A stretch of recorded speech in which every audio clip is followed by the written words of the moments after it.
Halo Bang CBC, dulu jumpa lagi bersama saya Sersandang ini. Kali ini Sersandang berada di acara Binsos, Bincang Sosial, yang mana pada hari ini kita akan membahas masalah gelandangan dan pengemis.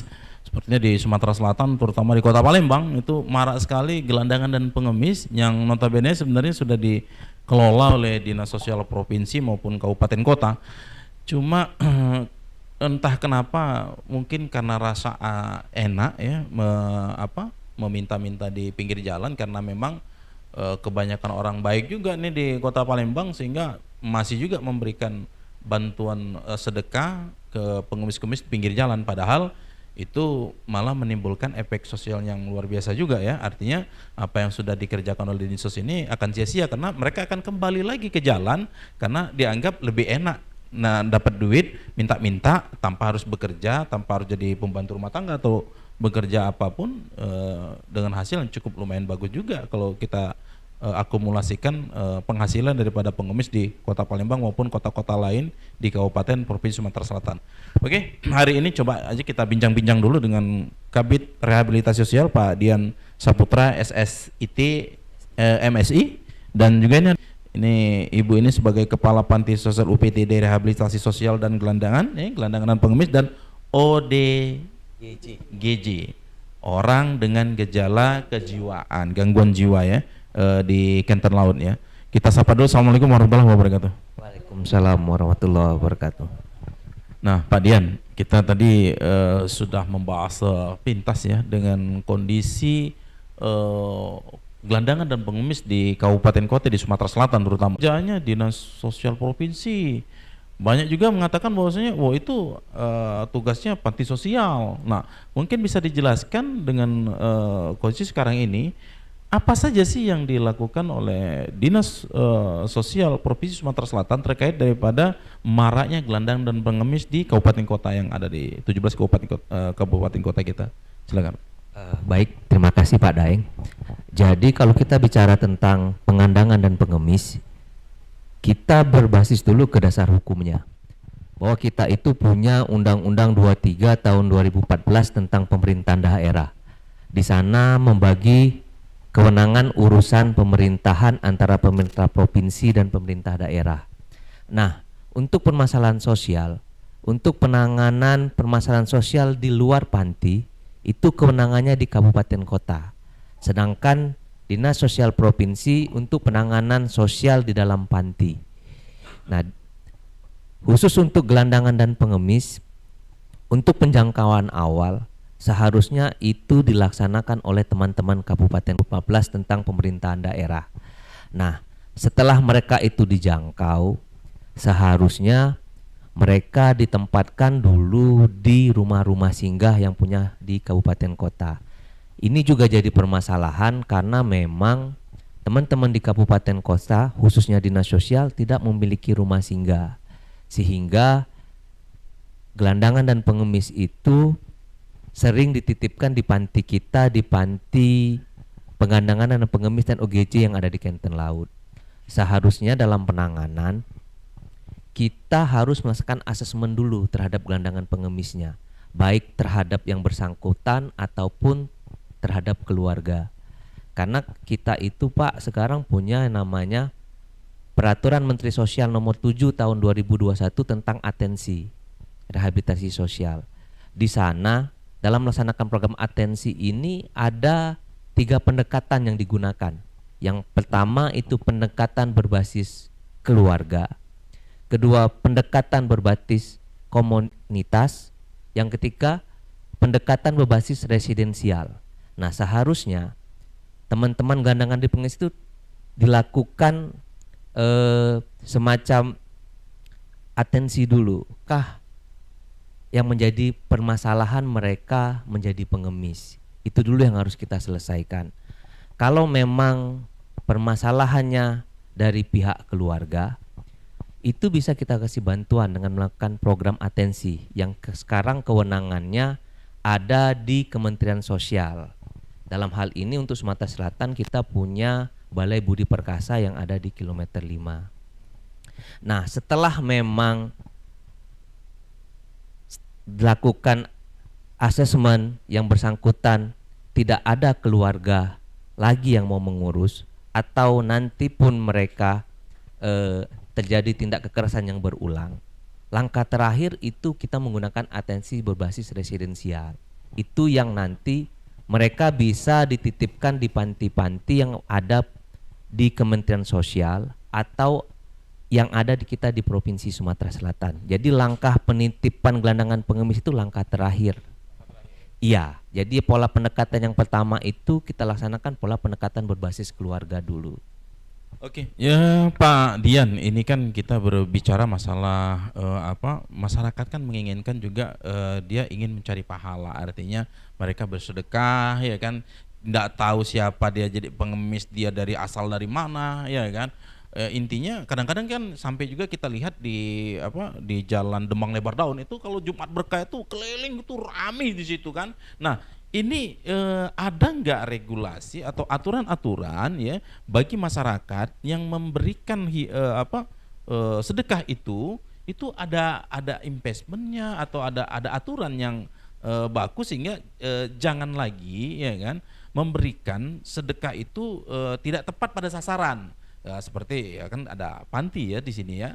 Nah, apa salahnya kalau kita berikan ke panti atau kalau memang masyarakat masih tetap di situ, ada nggak aturan dari pemerintah ya kan untuk melarang? Contoh kalau saya lihat kayak di Jakarta itu sudah ada aturan ketika dia melarang ya kan, itu pasti akan mendapatkan pidana dan ada ancaman daripada denda. Nah, mungkin di Sumatera Selatan ada nggak sudah perdanya yang terkait masalah pelarangan itu tadi?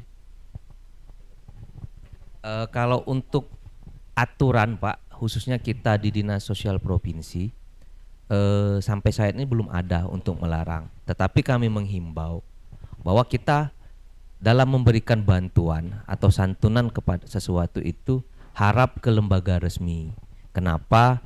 Karena kalau kita memberikan itu di jalan, kita tidak tahu Pak, apakah bantuan yang telah kita salurkan itu tepat sasaran atau tidak. Tetapi kalau kita memberikan bantuan itu ke lembaga-lembaga resmi, kita juga punya LKS anak, LKS disabilitas, LKS lansia, atau panti-panti yang punya Provinsi Sumatera Selatan, itu lembaga resmi yang sudah terakreditasi dan penerima manfaatnya itu memang orangnya jelas Pak. Itu himbauan dari kami. Nah, Mang Cik Becek sanak dulu yang ada di Sumatera Selatan maupun yang ada di seluruh Indonesia ya, kalau memang nak bersedekah supaya itu ada keikhlasannya yang utuh ya kan, jangan sampai ada semacam menggundel ya, takut diterima atau tidak ya, sampaikan baik kepada yang benar-benar resmi kayak itu ya kan, ketimbang ya Mang Cik Becek ngasih bantuan atau sedekah ke gelandangan atau pengemis. Kadang-kadang dia juga tidak tahu kondisinya dibuat apa. Kadang-kadang dibuat narkoba, kadang-kadang ada dibelikan lem aibon. Nah, kan dosanya kita juga yang nanggung, ya kan? Nah, jadi Mang Cik Becek kalau memang punya niat baik, ya kan, nak bersedekah, ada panti sosial, ada rumah ibadah, ada juga panti-panti asuhan yang notabene-nya juga memberangus ya atau mengurangi pengemis-pengemis di pinggir jalan. Kok kalah, ya kan? Kadang-kadang satu hari itu kadang-kadang bisa 300 sampai 200 ribu. Benar itu kadang-kadang ya itu tadi akhirnya mereka lebih baik mengemis. Nah, inilah yang menjadi istilahnya dilema buat kita. Mungkin Mang Cik Becek juga bisa juga dipahami apa yang disampaikan himbauan tadi oleh Pak Dian itu bisa kita telaah, bisa kita laksanakan lah ke depannya. Jangan sampai lagi kita ngenjuk-ngenjuk sedekah di pinggir jalan lagi ya. Iya Pak. Berikanlah sedekah itu ke tempat-tempat yang benar-benar resmi, yang benar-benar menerima manfaat secara langsung. Nah, untuk lebih jelas coba aku bergeser sedikit dengan Ibu Lina. Ibu Leni ya, aku nih salah terus. Bu Leni, Ibu Leni ini katanya sudah hampir setahun ya menjadi kepala panti di di Kenten Laut ya. Nah, Bu Leni, apa saja sih yang dilakukan oleh panti sosial ketika di sana itu didatangkan OTG, didatangkan gelandangan atau pengemis di sana, terutama yang OTG nih, orang-orang yang gangguan kejiwaan ini, apa yang dilakukan di Dinsos? Apakah ada psikiater atau seperti apa? Mungkin bisa dijelaskan biar Mang Cik Becek juga bisa dengar gitu. Silakan. Baik, terima kasih Pak Daeng. Sesuai dengan undang-undang tadi kita terkait dan Undang-Undang 3 bahwasanya dinas sosial mempunyai kewenangan rehab dalam panti. Nah itulah Pak permasalahan kami. Sudah ada SOP standar operasional dari panti bahwasanya apabila kami hanya menerima gelandangan pengemis yang dijangkau dan setelah diasesmen oleh Dinas Sosial Kabupaten Kota, setelah itu baru dia bisa masuk. Hasilnya apa? Baru bisa masuk ke panti. Yang terakhir itu kan baru kita bisa masuk ke panti.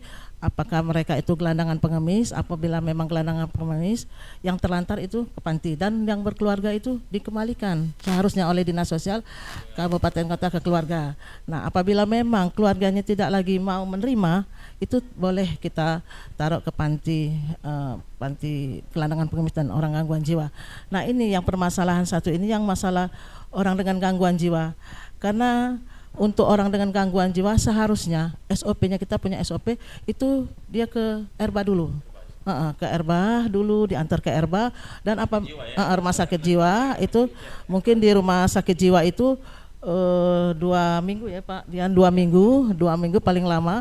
Nah setelah itu diobati dan dinyatakan dia diagnosanya pulih, itu mungkin yang keluarga bisa dihubungi keluarga untuk dikembalikan keluarga. Dan apabila mereka terlantar, biasanya kita ada MOU dari RBA itu dibawa ke panti kita. Nah setelah itulah kita tahu diagnosa, kita diberikan resep obat karena di panti kita tidak mempunyai dokter jiwa Pak, kita cuma ada perawat umum yang memang setelah dari RBA kita tahu, itulah kita kasih obat, obatnya kita pilah-pilah, mungkin itu. Baik, Bu Leni ya. Itu ada nggak masa orang-orang yang sakit jiwa tadi yang sudah masuk di rumah sakit Ernadi Bahar, rumah sakit jiwa, itu diserahkan ke panti, ada limit waktu nggak berada di sana atau memang ketika kadang-kadang ya mainnya lah, kadang-kadang keluarganya tidak mau menerima lagi karena ada mungkin rasa malu, ada mungkin rasa susah untuk mengurusnya sehingga dibiarkan saja di panti itu. Nah, ada nggak jenjang waktu bagi orang-orang yang terdampak orang dengan gangguan kejiwaan tadi di panti itu tadi, apa 3 bulan, 4 bulan, 5 bulan, sudah itu terserah dia mau lepas kemana? Mungkin bisa diceritakan juga Bu. Itu tidak ada limit waktu karena yang biasanya yang terlantar itu kan memang hidupnya di panti. Nah apabila ada keluarga kita menelusuri pelan-pelan, setelah kita ada psikolog ya, psikologik itu pendampingan terhadap klien dan perawat, berdampingan dengan perawat. Apabila memang ada keluarga, kita mencoba menelusuri keluarga. Apabila ketemu keluarga kita, mengadakan pendekatan kepada keluarga, apakah mereka memang benar mau menerima atau tidak. Apabila mereka tidak mau menerima, kebanyakan yang tidak mau Pak Daeng, kasihan kadang kita, keluarganya ini ada yang sudah sembuh, sudah pulih, keluarganya tidak mau menerima, yaitu akhirnya dia menetap di panti. Nah Bu, untuk sejauh ini ada berapa jumlah penghuni panti Bu? Terus berapa? Itu 180, itu kebanyakan dominan ODGJ, orang dengan gangguan jiwa, mungkin lebih ininya 60% lah, sisanya itu gelandangan pengemis. Ya. Nah, kita balik lagi ke Pak Dian. Pak Dian, ada nggak perubahan paradigma pengelolaan daripada mengurusin gelandangan dan pengemis tadi itu, mekanisme daripada regulasi yang kalau dulu kalau kita lihat kan diberikan daripada bukan hanya sekedar makan, bukan hanya sekedar minum ya kan, tapi juga diberikan pelatihan-pelatihan. Nah, mungkin untuk sekarang ini apa yang dilakukan dan pola seperti apa untuk menanggulangi daripada gelandangan dan pengemis yang beredar di Sumatera Selatan? Kalau untuk penanganan gelandang dan pengemis di Sumatera Selatan, Pak, itu tidak bisa cuma diselesaikan oleh dinas sosial saja, karena harus diselesaikan secara menyeluruh dari setiap OPD yang ada di Sumatera Selatan. Kenapa? Karena dinas sosial itu hanya memberikan bantuan dan pelatihan yang sifatnya hanya sekali pakai. Dalam artian hasil asesmen penjangkauan kita bahwa yang bersangkutan itu butuh kebutuhan dasar, kita memberikan kebutuhan dasar.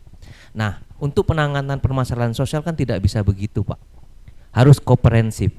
Jadi kalau kita continue. Jadi kalau memang permasalahannya itu permasalahan sosial karena faktor ekonomi, dia tidak punya keterampilan, itu mungkin dari balai kita bisa memberikan pelatihan. Tetapi yang bisa menyalurkan nanti dia bekerja di sana itu tidak bisa dinas sosial. Harus ada dinas tenaga kerja di sana. Nah, itu juga kita butuh bantuan dari bukan hanya dari pihak pemerintah, tapi juga dari pihak BUMN, masyarakat, swasta untuk ikut memperhatikan teman-teman kita ini. Karena kalau kita bersama-sama menangani gelandangan dan pengemis ini, insya Allah ini bisa tuntas, Pak. Nah, Pak Dian ya, kita berbicara masalah, kalau berbicara masalah program, berbicara masalah anggaran ya kan, seperti kita bicarakan masalah kesehatan, pastikan di situ sudah ada undang-undang ya kan untuk kesehatan berapa persen dari APBD atau APBN ya, termasuk juga dengan masalah pendidikan 20% harus total APBN maupun APBD. Nah, sekarang ini kan kebanyakan pemerintah daerah ya kan, terutama kabupaten kota lah ya kan, banyak sekali kan merasakan adanya gejala dampak sosial, ada pengemis, ada gelandangan yang notabene katanya sudah itu dinas sosial. Padahal kalau menurut saya ya, dapat informasi lah saya, ada beberapa kabupaten kota yang di Sumatera Selatan itu anggaran 1 tahun itu cuma 200 juta.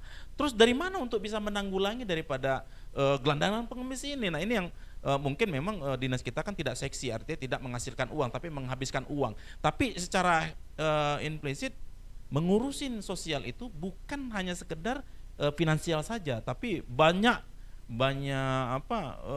bidang-bidang yang harus terlibat di sana ya. Paling tidak kita menciptakan daripada satgas mungkin di situ ya, mungkin satgas penanggulangan daripada gelandangan dan pengemis ya. Nah, mungkin bisalah dikasihkan secara gamblang apa sih seharusnya dilakukan oleh pemerintah, baik pemerintah pusat maupun pemerintah kabupaten dalam menanggulangi secara konferensif bidang orang telantar dengan gelandangan sama pengemis tadi. Coba mungkin bisa diceritakan sedikit saja. Untuk penanganan ini Pak, memang dibutuhkan satu tim satgas khusus yang dibentuk untuk menanganinya. Jadi di sana melibatkan OPD yang terkait. Dalam hal ini memang kalau kita bicara mengenai anggaran, bahwa memang tidak ada aturan khusus yang mengatur bahwa dinas sosial itu harus dapat berapa persen dari APBD, Pak. Setahu kami tidak ada aturan itu. Jadi kita memang beda dengan dinas pendidikan atau dinas kesehatan.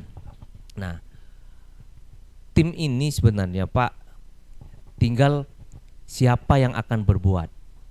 Apakah itu bisa nanti diserahkan ke dinas sosial atau dinas PPA atau dinas tenaga kerja. Tinggal dinas mana yang ditunjuk. Karena kalau kita bahas masalah ini komprehensif, kita pernah Pak membahas kemarin bukan tentang gelandangan dan pengemis di Polda, tapi kita membahas tentang kasus tindak pidana ringan terhadap anak. Tipiring ya, justice collaboration itu ya. Ya, jadi anak-anak itu ada 102 akan mendapatkan justice collaboration. Jadi mereka tidak dihukum tapi mau diletakkan di mana. Nah, itu kita kemarin bekerja sama dengan Balai Budi Perkasa yang ada di bawah Kemensos, yang ada di kilometer 5, bahwa anak-anak itu akan ditampung di sana. Jadi mereka mendapatkan pelatihan, permakanan, keterampilan, dan mereka juga mendapatkan modal usaha apabila nanti hasilnya mereka memang mau untuk bekerja di bidang tersebut. Nah, memang Pak, untuk melakukan sertifikatnya itu dinas sosial atau Kementerian Sosial tidak bisa. Jadi masih butuh bantuan dari teman-teman dari Dinas Tenaga Kerja. Alhamdulillah kemarin komunikasinya sudah baik dan mereka sudah mengeluarkan itu dari Disnaker. Nah, khusus untuk gelandangan pengemis itu bisa Pak diambil konsepnya, dibuatkan juga. Jadi memang ada satu tim khusus, anak-anak ini mau dibawa kemana yang terlibat. Bisa jasa nanti ketuanya bisa Pak Sekda atau Pak Asisten yang lebih mempunyai skup lebih luas daripada dinas sosial. Ada berbagai jenis tadi ya, leading sektoral tadi ya. Iya Pak. Nah, mancek-bicek sanak dulur ya, bagi siapa yang mungkin sekarang jabat jadi sekda atau jadi kepala daerah, harusnya ayolah kita sekarang ini kan berpikir untuk sosialnya. Bagaimana kita bisa menyelesaikan masalah-masalah sosial di kabupaten kota, terutama di Provinsi Sumatera Selatan. Artinya ya buatlah tim ya kan, tim satgas pencegahan ya kan, untuk menanggulangi daripada gelandangan dan pengemis. Nah, kalau bisa juga nih, kalau seandainya Ibu Menteri nonton, Ibu Menteri Sosial ini teman saya nih, Ibu Risma ya. Ibu Risma kalau bisa ya kita genjotlah di DPR RI kalau bisa untuk dana sosial itu bisa sama seperti menanggulangi daripada kesehatan dan pendidikan. Paling tidak 5% atau 10% dari APBD maupun APBN ya kan, itu bisa diserap untuk dana sosial, karena kebanyakan kan kita kan itu tadi ada di dalam pasal berapa Pak kalau di Pancasila? Keadilan sosial bagi seluruh rakyat Indonesia. Nah itu sudah diatur di Pancasila. Kenapa kok tidak diprioritaskan dalam prolegnas kita pada saat penyusunan daripada aturan-aturan atau undang-undang yang berlaku? Harusnya mari kita gedor bersama-sama lah ya kan.